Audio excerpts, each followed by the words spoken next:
All right. So anyway, Anyways, the world of Reddit. yes. Let's see. Anon for a reason says, is it worth it to become an entrepreneur? I think we can answer that question. I'm going to say no. No, it's No, not. It's not it's worth not. it. No, Move on. nope. Move on. Don't worry Yep. about it. No, don't even think about it. Don't worry about No. succeeding. Just be mediocre the rest of your life. Mediocre. No, absolutely, it's worth You can it. excel in a 9 to 5. You can excel in a 9 to 5, and you'll get a nice Tim Cook. 10% raise. Oh yeah, look at Tim Cook. Right. I'm just saying. It Right? can happen. Yeah. It's very, very far and few between, but it can happen. Yeah, look at pretty much the entire top staff of Apple from 20 years ago. Yeah. They're all doing pretty good. That's Apple. I wonder how many companies would actually keep staff on that long, though. Like a lot of companies don't. Like I know, well- I've heard stories about Apple where, like you always hear the story. Let's go to the other side. You always hear the story where, oh well, the numbers are down this quarter. We got to let some people go, right? And I've been told that Apple does not do that. Like they will keep their people even if they're Seeing a downturn. Yeah, even if they're seeing Okay. a downturn in their stock or something like that. Most companies don't do that. Most companies are trying to appease the stockholders and, we lost a quarter of a point, got to let go of 50,000, something like that. So I don't know. Yeah. Anyway, so is it worth it to become an entrepreneur? Yes, it is. And you asked the right questions here. He says, I need info, please. Is it worth it? How much do you work? What work do you do? What are the pros and cons? Any info would be helpful. Okay. So how much do I work? I work more as an entrepreneur in the beginning than I ever did as a paid employee. Yep. And I made way less. Yes. In the beginning. In the beginning. And the beginning is probably a couple of years.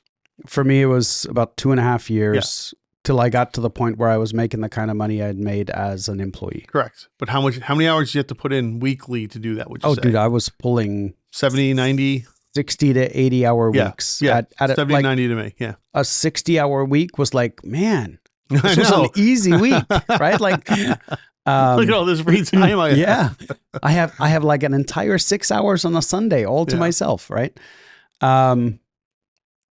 Yeah, and the pros and cons. The pros are once you are established and you get it to a point where it is no longer reliant on you, you have more flexibility with your time. You have like little things that where I'm noticing it is I decided when my daughter started school, instead of putting her in aftercare, I leave work at 3:00. Yeah.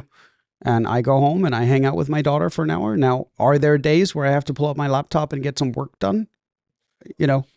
During that time or later at night? Sure. But as someone that owns a business, I have the liberty to do that, right? Because So would you? And my answer to this is yes. Would you say that's one of the best benefits of being an entrepreneur? Your own flexibility. I think ultimately what every entrepreneur ultimately wants, what drives almost all of them, is either the longing for more freedom or the willingness to change something. Yeah. I think those are the two primary drivers. Agreed. Right? Yeah. I like that. I very rarely think that it's about the money or any of that stuff. I mean, it can happen. Like the money. I look at the money as a side effect. Correct. The money comes because you made a good product or a good service. And I think people that go in it for the sake of the money often are more likely to be in the tech industry where they know they're going to try to take this company, get funding, exit strategy as an IPO. Like they're doing it for that process, right? If you're talking about your average mom and pop business up the street, that wasn't the driver, right? Can it become the driver to get bigger and make more money and all that stuff? Yes, but I don't think that's where most people start. Yeah, and you start into it, and it can be scary. It can be one of the comments is here. It's not for the faint-hearted, and it's not, because there's a lot of work up front that you're going to do. I mean, think about it like this, right? Let's just say let's equate building a business to building furniture, right?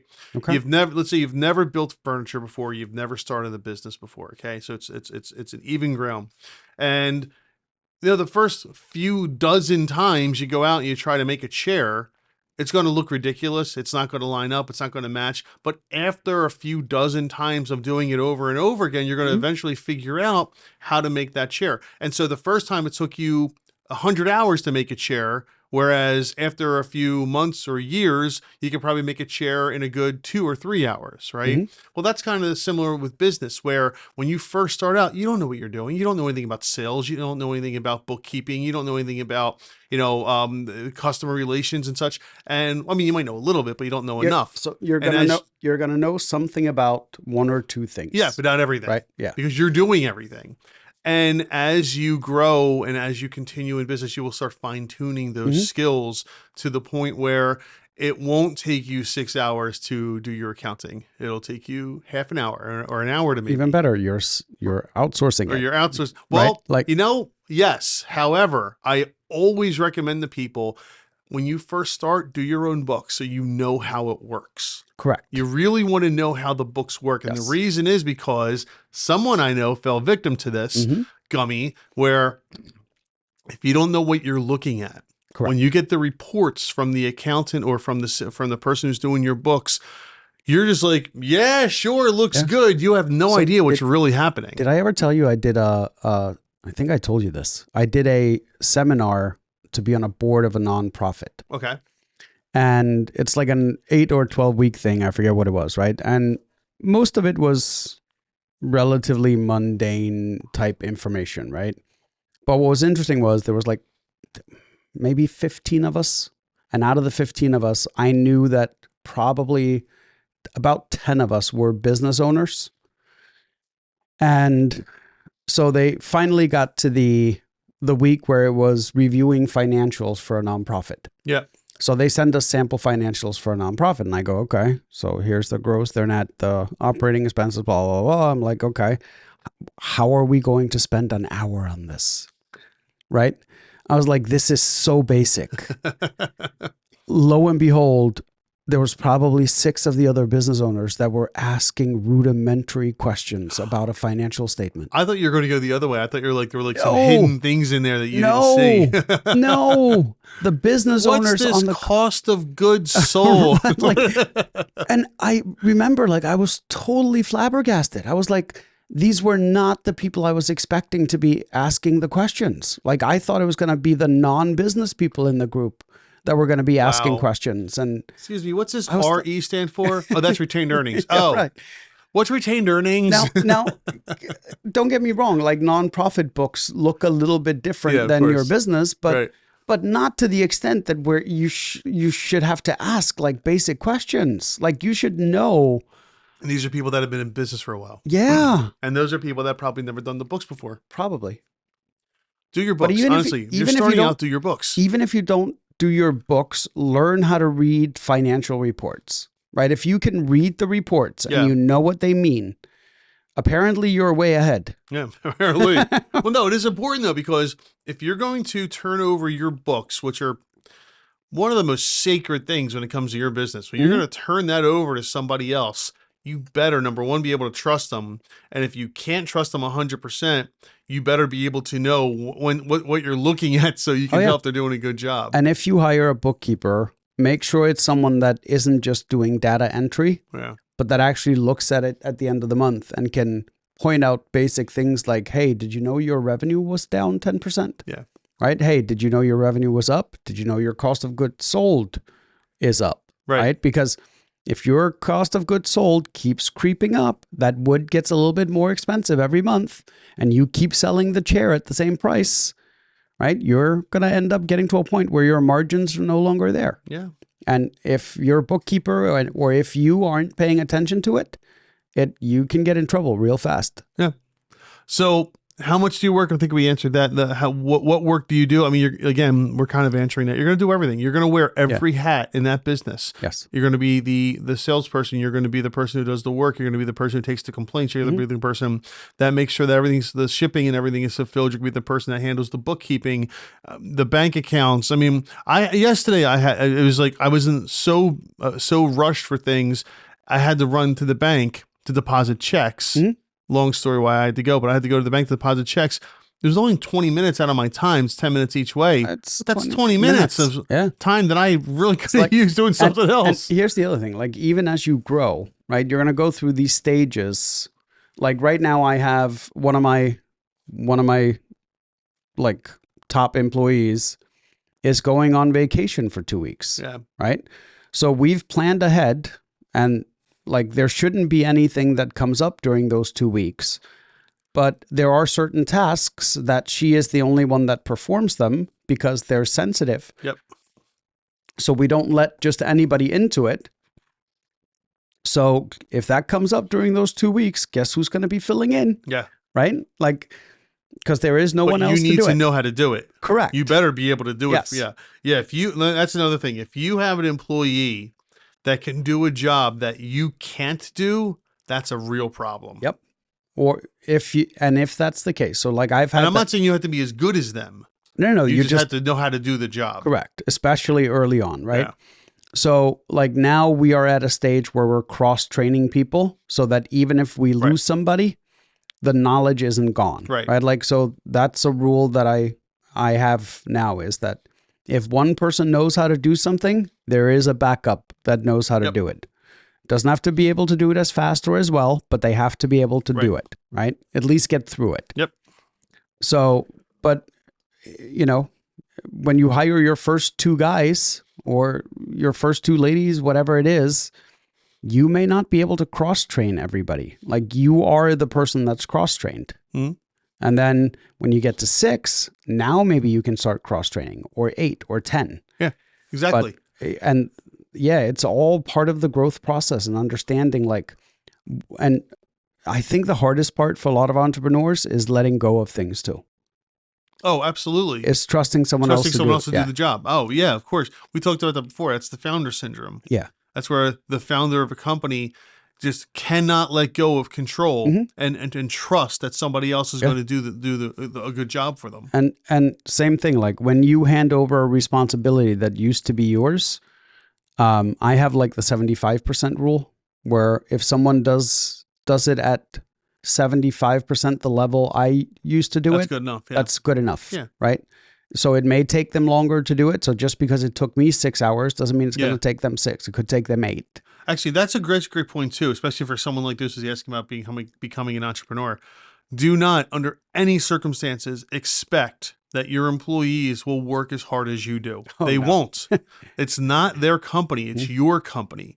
Don't anticipate, like the 75% rule is good. If you find someone that's willing to put in 75% of the effort that you put in, you found a great employee. Great employee, right?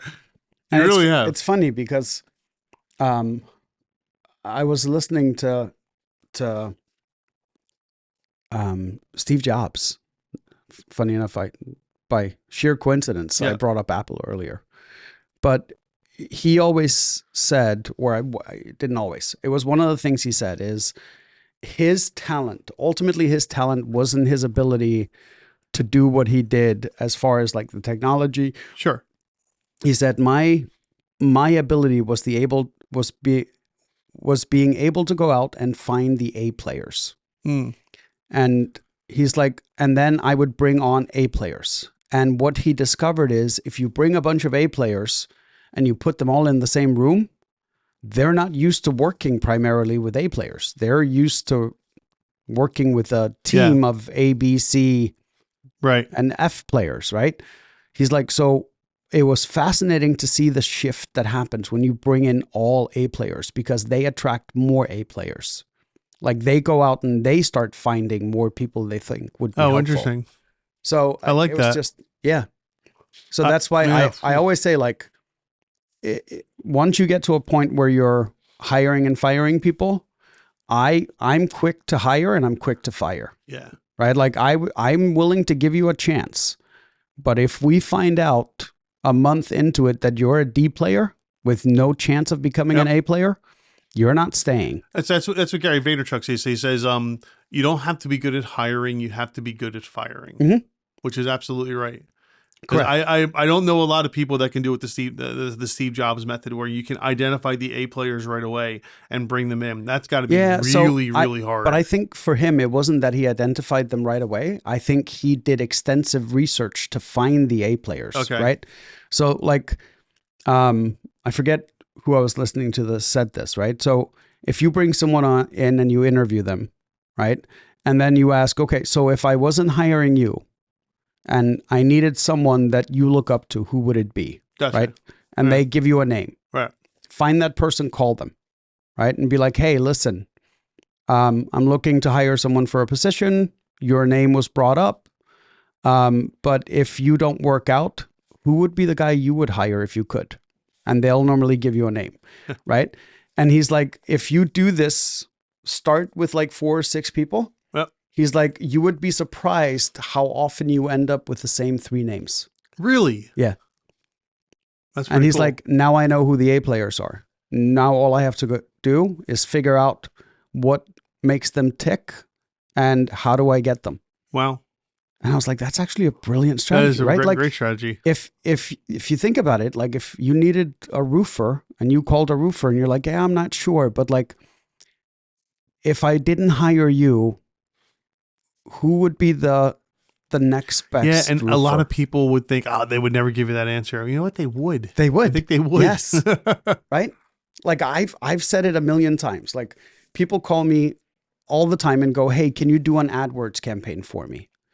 And my question is always, is that the only thing you want us to do? If the answer is yes, I just want to do AdWords. I don't want to do any of the other marketing. I tell them, I don't think you're a good fit for me. Yeah. I think, I don't think I'm a good fit for you.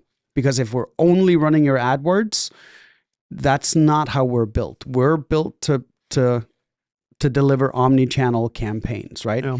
But if you want someone that's really, really good at just AdWords, that also does a couple of other things, here's a name for you. Call him and see if they're a better fit. And people are always surprised. That is a pretty cool idea. I like that a lot. I'm going to use that next time, especially with contractors. I'm going to use that next time I have to bring in a contractor. All right. Last part of this, any pros and cons? I mean, yeah, there's lots of pros and cons. I think we talked about a good bit of the pros, flexibility, money comes down the line, the ability, you're learning new skills, you're learning different areas of business in general. And that's in itself is worth so much. Even if it doesn't work out, you got to get back to full-time employment. Guess what? You're going to be worth a heck of a lot more to an employer as a full-time employee if you know all these skills. Yes. A heck of a lot more. Yes. And cons could fail. You could spend 100 hours a week. I can tell you what and get nothing out of it. I can tell you what my biggest con is. It's the stress knowing that I have multiple people dependent on me for their income. That is definitely stressful. Right? Like that is... That reminds me, I got to run payroll today. Right. I forgot all about it. But, right? And that's the thing, like, that's what drives me a lot now is knowing how many people depend on this to keep going and succeeding. No, it's so true. And it is a pro and it is a con. It's the pro in the fact that, yes, I can now make money with less work. The con is I also have to make sure that everybody else is taken care of, because if I don't take care of them, guess who's going back and I'll tell you what happens. 60-hour weeks. I'll tell you what happens early on too is if you have employees early on, well, no, not would say early on, when you get employees, for a little while, it's going to be you're waiting for a check to come in from a client or a customer, and many times to make sure you have enough money to cover payroll. That happens a lot. The weird thing is over time, at least for me, and I know for you, over time, it's like, I don't care if I'm paying myself. I'm making sure my staff is covered. Oh yeah. And then if there's some money left over, then I'll pay myself. Yeah. Because I know I'll get compensated in the back end, once all the money comes in and stuff. Yeah. But when your employees are relying on that paycheck on that Friday, you cannot miss that. Nope. It's more important to you, or it becomes more important to you to make sure they're paid than making sure you have enough money in your bank account. Yep. And yeah, that's it's a weird feeling. It really is. It is, right? Like it's at us when you go through certain growth stages, you may have to take a pay hit, right? Then if you get screwed on a contract and there isn't enough money, you're the first one not to get paid, right? Like there's all these little things that people don't think about. And I don't know. Yeah. So, all right. Anon for a reason. I'm sorry. I don't know why you're Anon, but okay, sure. That's, I hope some of that information helps you. There seem to be some pretty good comments here as well. Most people have to say, it's worth it, and don't underestimate certain things. But best of luck to you. If you have any questions, leave them in the comments. And apparently we'll get to them. I like it. We have some comments to talk about. If you like what you saw in the clips, don't forget to subscribe as well. Let us know what you think by leaving some information in the comments.